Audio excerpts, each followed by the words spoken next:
Transverse wave তৈরি করা হয়েছে যাদের দুইটা প্রোগ্রেসিভ ওয়েভের অপোজিট ডিরেকশনে মিটিং এর কারণে তোমার স্ট্যান্ডিং ওয়েভ তৈরি হয়েছে। তো সেই প্রোগ্রেসিভ ট্রান্সভার্স ওয়েভের জন্য একটা ফর্মুলা হচ্ছে v equals to root over t divided by mu। v equals to root over t divided by mu। এখন কোনটা কি? আচ্ছা এখানে আরেকটা বিষয় আমি এখান থেকে স্যার ওটা একটু ডার্ক করে লিখবেন, এখানে কিছুই বোঝা যায় না, বুঝি না। আমি বলতেছি স্যার একটু ডার্ক করে লেখার কথা। মুছেই ফেললাম। আচ্ছা এখানে খেয়াল করেন আমরা লিখেছিলাম, একটু ভালো করে দেখেন, যখন f1 মানে ফান্ডামেন্টাল ফ্রিকোয়েন্সির জন্য তোমার আমরা যেটা বলতে পারছি সেটা হচ্ছে তোমার λ1 কি টুয়াইস l, λ2 কি l মানে টুয়াইস l/2। যদি এর রিলেট করে দেখো λ1 হচ্ছে টুয়াইস l, এটাকে আমি যদি লিখি টুয়াইস l/1 কোন অন্যায় হবে না? তাহলে যেটা শুধু l সেটাকে টুয়াইস l/2 লিখে কোন অন্যায় হচ্ছে না। না, যেটা এটা টুয়াইস l/3 ছিল। আমি কিন্তু একটা ফর্মুলা যেটা লিখতে পারি যে যে কোনো একটা পার্টিকুলার ওয়েভলেন্থের জন্য, হ্যাঁ সেটা জন্য আমি একটা ফর্মুলা লিখতে পারি। দেখেন সেটা যে λ equals to কি টুয়াইস l/n। n হচ্ছে নাম্বার অফ হারমোনিক্স। তুমি দেখো n equals to 1 বসাও, ফার্স্ট হারমোনিক্স এর ওয়েভলেন্থ ভালো করে দেখেন। n equals to 1 বসাও, λ equals to টুয়াইস l দাঁড়াবে, তার মানে কি দেখো ফার্স্ট হারমোনিক্স এর ওয়েভলেন্থ বের হলো না। n equals to 2 বসাও, সেকেন্ডটা n equals to 2 বসাও, 2 তো কাটা গেল, 2 is l, তার মানে কি সেকেন্ড হারমোনিক্স এর ওয়েভলেন্থ, সেকেন্ড হারমোনিক্স। তাহলে এখানে n হচ্ছে কি, n হচ্ছে number of harmonics. Right, λ equals to twice l/n। আচ্ছা এবার আসেন একটা গিটার স্ট্রিং, ভালো করে খেয়াল করো। একটা গিটার স্ট্রিং ছিল, মনে করো তুমি যখন এটাকে প্লাগ করেছো, প্লাগ করা মানে কি, আপনি এখানে দেখেন প্লাগ করা মানে আপনি এইদিকে একটা ফোর্স অ্যাপ্লাই করেছেন না, এই ফোর্সটা অ্যাপ্লাই করার কারণে গিটার স্ট্রিং এ এই যে এই ফোর্সটার জন্য আপনি যেটা চিন্তা করেন, দেখেন এই যে এই দিক দুটোকে টেনশন তৈরি হয়েছে, একটা টান পুল তৈরি হয়েছে, টেনশন। তাহলে আপনি এই ফোর্সের সাথে সেই টেনশনের একটা রিলেশন আছে। এখন আমরা যদি মনে করো হচ্ছে একটা চিন্তা করি যে তোমার কোন একটা গিটার স্ট্রিং বা স্ট্রেচ স্ট্রিং, যদি গিটার যেখানে স্ট্রেচ স্ট্রিং এর মধ্যে আমরা যে ট্রান্সভার্স ওয়েভ তৈরি করি, সেই ট্রান্সভার্স ওয়েভের স্পিডের একটা ফর্মুলা আছে। সেই ফর্মুলাটা হচ্ছে তোমার v equals to root over t divided by mu। root over t divided by mu। t কি? t tension হচ্ছে tension on the string. t হচ্ছে কি টেনশন অন দ্য, মানে কি পুল অন দ্য স্ট্রিং। টেনশন হচ্ছে পুল at both ends। টেনশনের definition হচ্ছে পুল at both ends on a stretched string or rope। এখন মিউটা কি? তাহলে এখানে t হচ্ছে তোমার টেনশন, তোমাদেরও টেনশন, হ্যাঁ। আর মিউ হচ্ছে কি? মিউ হচ্ছে আপনার মাস পার ইউনিট লেন্থ। মাস পার ইউনিট লেন্থ মানে এই টার্মটা দিয়ে কি বোঝায় বাবা, একটু ভালো করে খেয়াল করো। Mass per unit length. তাহলে unit mass per unit length হলে তার ইউনিটটা কি দাঁড়াবে? Kg per metre. এবার এই ইউনিটটা আমরা কেন আনবো? আচ্ছা ধরো ফর এক্সাম্পল তুমি কপারের ওয়্যার নিলে, চিকন আর মোটা তারের পার ইউনিট লেন্থে কি মাস সেম? না। ক্লিয়ার? চিকন তার নিলে একরকম হবে, মোটা তার নিলে আরেক রকম হবে।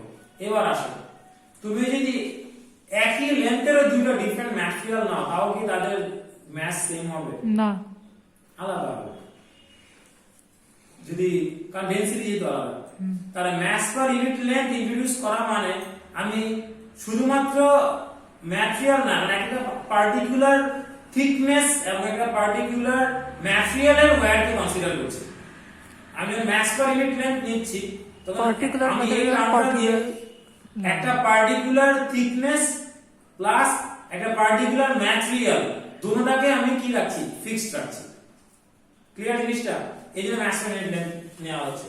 তাহলে তখন কোন একটা পার্টিকুলার স্ট্রিং এ বা স্ট্রেচ স্ট্রিং বা রোপের মধ্যে যেই ট্রান্সভার্স ওয়েভ, কোন ওয়েভ, ট্রান্সভার্স ওয়েভ প্রোডিউস হবে, সেই ট্রান্সভার্স ওয়েভের জন্য ফর্মুলা হচ্ছে v √T/μ। এটা এবার আসেন আমরা যদি আরেকটা কাজ করি, সেটা হচ্ছে ওয়েভের একটা কমন ফর্মুলা, সেটা আমরা জানি। এটাকে রাখলাম হচ্ছে 1 নম্বর, তারপর v কি f ল্যামডা, এটা একটা ইকুয়েশন আমরা জানি, এটা আরেকটা ইকুয়েশন আমরা জানি, এটা হচ্ছে 2 নম্বর। তাহলে 1 আর 2 কে ইকুয়েট করতে পারি, 1 আর 2 কে কি করতে পারি, ইকুয়েট করতে পারি। তোমার হচ্ছে f ল্যামডা কি TU। একটু আগে যে স্টাডিটা করলাম, সেই স্টাডি থেকে আমি লিখতে পারি f ইনটু তোমার হচ্ছে ল্যামডার বদলে আমি যদি লিখতে পারি টুয়াইস l বাই n, কি লিখতে পারি, এই যে টুয়াইস l বাই n, তো সেটা বসালে আমি কি পাচ্ছি √T/μ। তাহলে সেখানে দেখো f equals to n, f equals to n divided by twice l √T/μ। তাহলে যেখানে n হচ্ছে কি আপনার number of mass per unit. Harmonics. আচ্ছা, তাহলে তুমি সুন্দর মতো দেখো তুমি কোন ওয়্যার ইউজ করছো, তার তুমি যদি মনে করো ম্যাস পার ইউনিট লেন্থ জানো, তুমি কতটুকু টান দিচ্ছ সেটা জানো, তাহলে আপনি এখানে কোন কোন ফ্রিকোয়েন্সির সাউন্ড তৈরি করতে পারবেন সেটা আপনি বের করতে পারবেন। আপনি n 1 বসালে, লেন্থ আপনি মাপ করেন, n 1 বসালে আপনি কি পাবেন, fundamental frequency of first harmonic. n 2 বসালে কি পাবেন, সেকেন্ড হারমোনিক বা ফার্স্ট ওভারটোন। ক্লিয়ার? তাহলে এই হচ্ছে যে ফর্মুলাটা, এই ফর্মুলাটা Derivation। আচ্ছা, এবার আমি যেটা বলবো তোমার হচ্ছে এই যে যখন আমি সি চাইলে এটা যে হারমোনিক চাইলে হলে এটা ইউজ করি। এখন এরপরে কোনো কানেকশন বলতে যে তোমার হচ্ছে ইনভেস্টিগেটিং দা ফান্ডামেন্টাল ফ্রিকোয়েন্সি, দেখা যায় এক্সপেরিমেন্টই আসলো ইউনিট 3 তে বা ইউনিট 2 তে, যে describe experiment to investigate the fundamental frequency. এত কিছু তাহলে আমি কি লিখবো, তো কি লিখবো সেটা দেখার জন্য আমাকে যে কাজটা করতে হবে সেটা হচ্ছে যে আমি এই ফর্মুলাটি মাথায় রাখি। কারণ আমি যেহেতু বলছে তোমার হচ্ছে ফান্ডামেন্টাল ফ্রিকোয়েন্সি বা যে কোনো হারমোনিক্স গুলো কথা ধরো ফান্ডামেন্টাল ফ্রিকোয়েন্সি স্টাডি করব, তাহলে n ইকুয়ালস টু কত, যদি 1 হয়, n থেকে নাম্বার যে নাম্বারটা ছিল, তাহলে f ইকুয়ালস টু কি টুয়াইস l। আমার গিটার স্ট্রিং এ কি লাগবে, স্ট্রিং এর লেন্থ লাগবে, লাগবে কি t, টেনশন কতটুকু সেটা জানা লাগবে, কতটুকু যদি প্লাগ করছেন সেটা না, কি টান কত করে কি টান, আর লাগবে ম্যাস পার ইউনিট লেন্থ। তো আপনি সেটা তো মনে করেন যে লেন্থ মেজার করে আর তার ম্যাসটা মেজার করে বের করতে, অথবা যদি মনে করেন হচ্ছে তোমার নোন থাকে, তাহলে এখন এটা এক্সপেরিমেন্ট করার সময় আপনি যে কাজ করতে পারেন, একটা আমরা দেখি সেটা হচ্ছে একটা টেবিলের উপরে, একটা টেবিলের উপরে আপনি যেটা করতে পারেন সেখানে হচ্ছে তোমার এটাকে একটা ব্রিজ নেন। দেখো মজার বিষয় হচ্ছে এটা,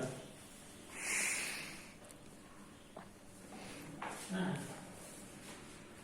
একটা ব্রিজ নাও, ব্রিজ নিয়ে তোমার এবার আপনাদের ভাইব্রেট করাতে হবে। তুমি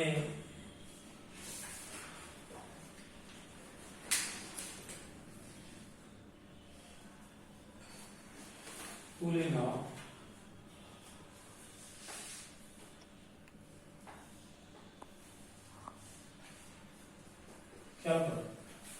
সবচেয়ে মজার বিষয়টা হচ্ছে আপনি এখানে আর এটার সাথে মনে করো যে তুমি একটা সিগন্যাল জেনারেটর বা ভাইব্রেশন জেনারেটরের সাথে কানেক্ট করো, বা ভাইব্রেশন জেনারেটরের সাথে কানেক্ট করলে আপনি আবার বা যদি এটা সিগন্যাল জেনারেটর থাকে, সিগন্যাল জেনারেটর ভাইব্রেশন জেনারেটরের সাথে কানেক্টেড, তো সিগন্যাল জেনারেটর থেকে আমরা আমাদের নোন ফ্রিকোয়েন্সি সাউন্ড বা সিগন্যাল জেনারেটর থেকে আমরা আমাদের নোন ফ্রিকোয়েন্সি সিগন্যাল পাঠাতে পারি। এখন আউটপুট ডিভাইসটা যে ডিভাইস হবে সেটা তখন ওই ফ্রিকোয়েন্সিটাকেই তার আউটপুট সিগন্যালে কনভার্ট করবে। যেমন ফর এক্সাম্পল আমি মনে করি যদি সেটা আউটপুট ডিভাইস একটা স্পিকার হয় তাহলে সাউন্ড ওয়েভে কনভার্ট করবে। আউটপুট ডিভাইস যদি মোটর হয় তাহলে ওই ফ্রিকোয়েন্সিতেই ঘোরাবে। মানে সিগন্যাল জেনারেটর কাজ হচ্ছে একটা নোন ফ্রিকোয়েন্সি সিগন্যাল পাঠানো, ইলেকট্রিক্যাল সিগন্যাল, এবং সেটা আউটপুট ডিভাইস যেটা থাকবে আউটপুট ডিভাইসের উপর ডিপেন্ড করে সেটা কোন ফর্মে কনভার্ট হবে, কিন্তু ফ্রিকোয়েন্সি সেম থাকবে। ওই ফ্রিকোয়েন্সি যেমন মোটর হলে ওই ফ্রিকোয়েন্সি রেগুলেশন থাকবে, যদি মানে প্রত্যেক সেকেন্ড অতবার ঘুরবে। সাউন্ড হলে ওই ফ্রিকোয়েন্সি সাউন্ড দিতে হবে। এখন এখানে আমি চাইলে কিন্তু কি করতে পারি, আমি ইনভেস্টিগেট করব। এখন আমরা এখানে অনেকগুলো জিনিস আছে, খেয়াল করেন। তাহলে ফ্রিকোয়েন্সিটা কিসের উপর ডিপেন্ড করে? টি এর উপর ডিপেন্ড করে, মিউ এর উপর ডিপেন্ড করে, আর কার উপর ডিপেন্ড করে? লেন্থের উপরে। এর উপর। আমি যদি ফান্ডামেন্টাল ফ্রিকোয়েন্সি ধরি n ইকুয়ালস টু 1, তো n ইকুয়ালস টু 1 হলে কি আমরা ভাইব্রেট করতে দেখেন এই যে দুটো ফিক্সড এখানে কি তৈরি হতে হবে? নোট প্রোডিউসড হবে। এখানে কি হবে? নোট প্রোডিউসড হবে। এখন এই যে এখানে ভাইব্রেট করে একটা সিঙ্গেল লুপ নিয়ে যদি ফান্ডামেন্টাল ফ্রিকোয়েন্সি কি হবে? সিঙ্গেল লুপ নিয়ে ভাইব্রেট করবে। আর যদি মনে করো যে সেকেন্ড হারমোনিকা, তাহলে এরকম ভাবে ভাইব্রেট করবে, যেটা আমরা দেখতে পাবো। তো এখন কতটুকু টেনশন আমি মাপতে পারছি না, দেখেন এই পুলি দিয়ে এখানে আমি ওয়েট ঝুলিয়ে দিচ্ছি, তো এখানে যে ওয়েট দাঁড়াবে সেই ওয়েটটাই তো এখানে কি এই স্ট্রিং এর উপর কি টেনশন। এখন তুমি যদি মনে করো হচ্ছে কি করতে চাও, যে তুমি টেনশন ফিক্সড রাখলে, মিউ মানে ওয়্যারটাও ফিক্সড রাখলেন, মানে ওয়্যারের mass per unit length fixed রাখলেন। রাখার পর আপনি কি করলেন? লেন্থ অল্টার করলেন। তুমি লেন্থ অল্টার করে তখন দেখলে যে ডিফারেন্ট লেন্থের জন্য তোমার হচ্ছে ফান্ডামেন্টাল ফ্রিকোয়েন্সিটাও কি হবে? ডিফারেন্ট হবে। এরপর তুমি যদি লেন্থ ফিক্সড রাখে বাকিগুলোর সাথে রিলেট করতে চাও, লেন্থ সেম রেখে টেনশন ভ্যারি করলে তখন দেখবে ফান্ডামেন্টাল ফ্রিকোয়েন্সি কি হবে? ফান্ডামেন্টাল ফ্রিকোয়েন্সি যখন গ্রাফ প্লট করলে ডিফারেন্ট টেনশনের জন্য ফান্ডামেন্টাল ফ্রিকোয়েন্সি, তো বাকি সব কনস্ট্যান্ট থাকলে f is directly proportional to √t। তার মানে আমি গ্রাফিক্যালি দেখালে f এগেইনস্ট √t বসাবো। f এগেইনস্ট √t গ্রাফ একটা স্ট্রেট লাইন হবে পাসিং থ্রু দ্য অরিজিন। আর যদি আমি মিউ অল্টার করি তাহলে f এগেইনস্ট 1/√μ বসাবো। 1/√μ, কারণ রুট মিউ এর কি ইনভার্স প্রপোর্শনাল, বাকিগুলো কনস্ট্যান্ট রাখা। আর যদি বাকি সব কনস্ট্যান্ট রাখে তাহলে l এর সাথে রিলেট করি, তাহলে f এগেইনস্ট 1/l বসাবো, কারণ 1/l এর তো ডিরেক্টলি প্রপোর্শনাল। আমার কাজ হচ্ছে স্ট্রেট লাইন বানানো। আমি যদি f এগেইনস্ট l বসাই তাহলে সেখানে তো ইনভার্স রিলেশনশিপের কার্ভ আসবে। এটা এখন আপনি এটা কতটুকু স্মার্ট সেটা ডিপেন্ড করবে হচ্ছে আপনার এখানে ম্যাথমেটিক্যাল স্কিল অনুযায়ী। আচ্ছা, এখানে ম্যাথসটা ঝুলানো হয়েছে কেন বুঝিনি। ম্যাথসটা কেন ঝুলানো হলো? এই স্ট্রিং এর উপর কতটুকু টান কাজ করছে, টেনশন কাজ করছে, ইউ ডোন্ট নো। তখন আমি যখন এখানে এই ম্যাথসটা যেটা দিচ্ছি, এই ম্যাথসটার ওয়েট এই স্ট্রিং এর উপর টেনশন হিসেবে কাজ করছে। পুলিশ তো শুধু কাজ কি ডিরেকশনটা চেঞ্জ করা, তার মানে এটার উপর টেনশন কতটুকু আমি এই ওয়েট থেকে আমি পেয়ে যাবো।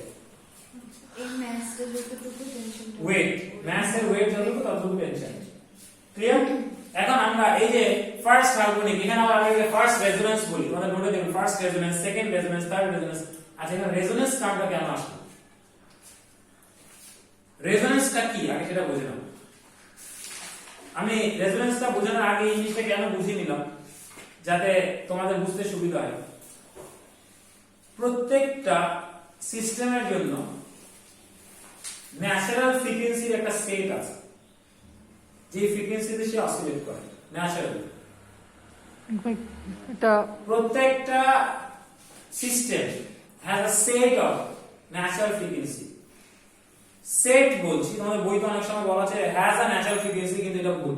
Has a set of natural frequencies. এটা এভিডেন্স কি?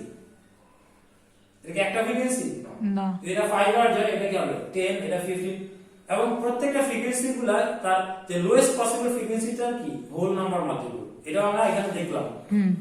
এখন প্রত্যেকটা জিনিসেরই একটা মনে করা হচ্ছে ন্যাচারাল ফ্রিকোয়েন্সি সেট আছে। ন্যাচারাল মানে হচ্ছে সে ন্যাচারালি ওই ফ্রিকোয়েন্সিতে অসিলেট করতে পারে উইদাউট এনি। এবং আরেকটা জিনিস হচ্ছে তখন যদি আপনি যদি তাকে ভাইব্রেট করাতে চান, আমরা যেই ফ্রিকোয়েন্সিতে তাকে ভাইব্রেট করাতে চাই সেটাকে বলা হয় ড্রাইভিং ফ্রিকোয়েন্সি। Driving frequency. এই ড্রাইভিং ফ্রিকোয়েন্সি যদি ন্যাচারাল ফ্রিকোয়েন্সির সাথে ম্যাচ করে তাহলেই সেখানে রেজোন্যান্স হয়। রেজোন্যান্স হওয়া মানে কি?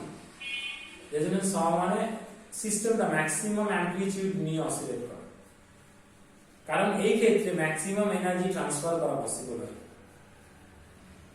আর এই ফেনোমেননটাকে বলা হয় রেজোন্যান্স।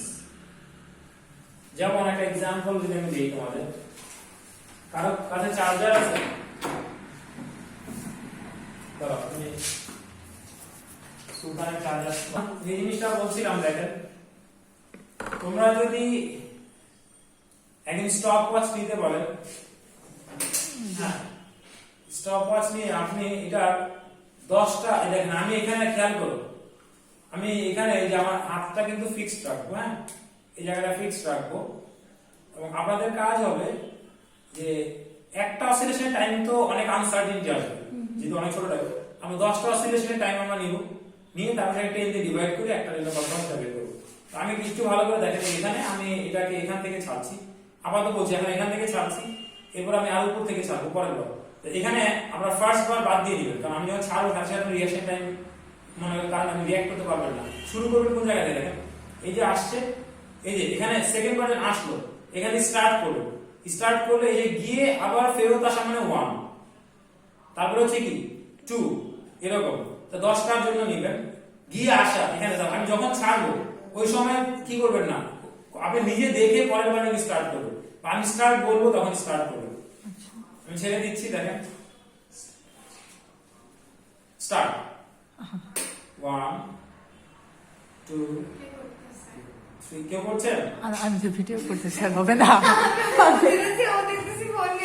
আমি কিন্তু দুইজন ফোন নিয়ে এমন মনে হচ্ছে, মাইমাও ফোন বের করে, মাইমা কি টেক্সট করছিলেন? না না, আমি দেখছি, আমি দেখছি এটা স্টার্টকে স্টার্ট করা যায়, 10টা কিভাবে করে সেটা জানি না। জাস্ট তুমি ইয়ে করে দিবে, হ্যাঁ এই তো, আমি যদি স্টপ, হ্যাঁ আমি যদি স্টপ বলবো তখন স্টপ, যখন স্টার্ট এবার আমি করে নিব। ল্যাপটপ একটাই সবগুলো যায়। না, এটা তো তুমি টাচ না করা পর্যন্ত তো আর এটা বন্ধ হবে না। আচ্ছা দেখেন, এই যে স্টার্ট দিলাম, হ্যাঁ চলতে থাকো।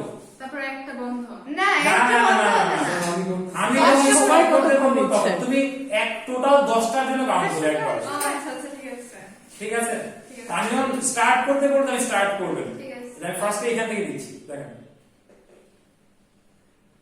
Start 1 2 3 4 5 6 7 8 9 10, stop. কত আসছে? 19 সেকেন্ড। 19.87, হ্যাঁ তার মানে এক একটার জন্য অ্যারাউন্ড হচ্ছে 1.98 সেকেন্ড, 10টার জন্য 19.8 সেকেন্ড। এবার আমি কিন্তু এই হাতটাকে দেখে অল্টার করিনি, অল্টার না করা মানে হচ্ছে আমি সিস্টেমটাকে সেম রাখলাম, লেন্থ তুমি অল্টার করো। আগের বার আমি তো এখান থেকে শেষ হয়ে গেল, বেশি অসিলেশন অ্যাম্পলিটিউড দিয়ে ছাড়বো, আমি স্টার্ট করতে বলি স্টার্ট করব, আচ্ছা এটা রিমুভ করে দেব। হ্যাঁ আচ্ছা আমি যখন স্টার্ট করতে বলি স্টার্ট করব, স্টার্ট।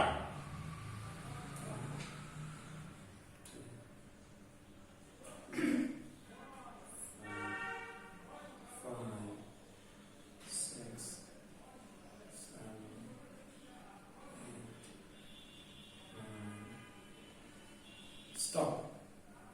18.99 হ্যাঁ 19.23 না, এর আগের বার আমার 18 সামথিং হয়তো মানে হয়তো আমাদের অনেক সময় দেখা যাচ্ছে আমার একটা ব্যাপার আছে, রিঅ্যাকশন টাইমটা, রিঅ্যাকশন টাইম আমার স্টার্ট বলতে বা স্টপ বলার টাইমের একটা ব্যাপার থাকে যে একটু বেশি হতে পারে, কিন্তু অ্যারাউন্ড 19 সেকেন্ড পেয়েছেন তো, মানে অ্যারাউন্ড 19.96, তার মানে 1.9 সেকেন্ডের কাছাকাছি আমরা যেটা পেলাম।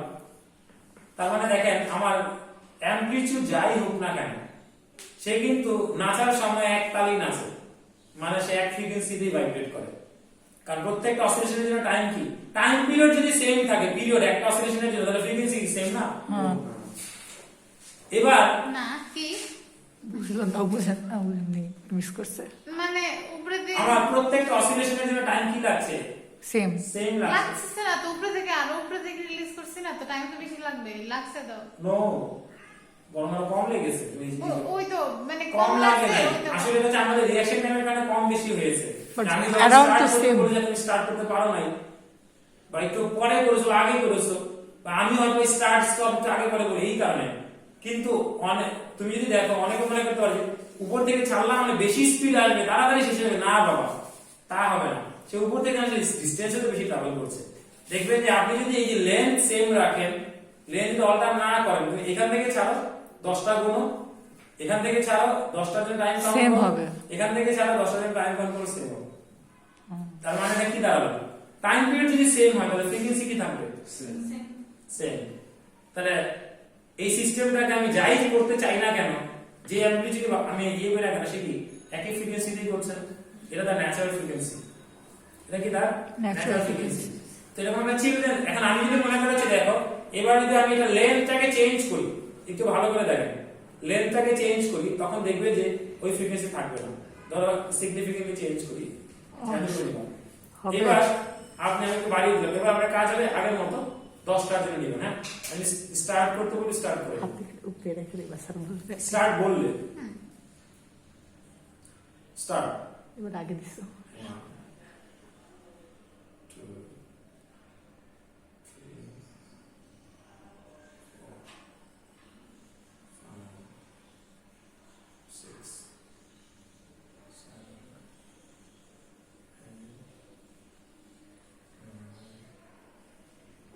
Stop. কত আসছে? 22 seconds. 20 2 seconds.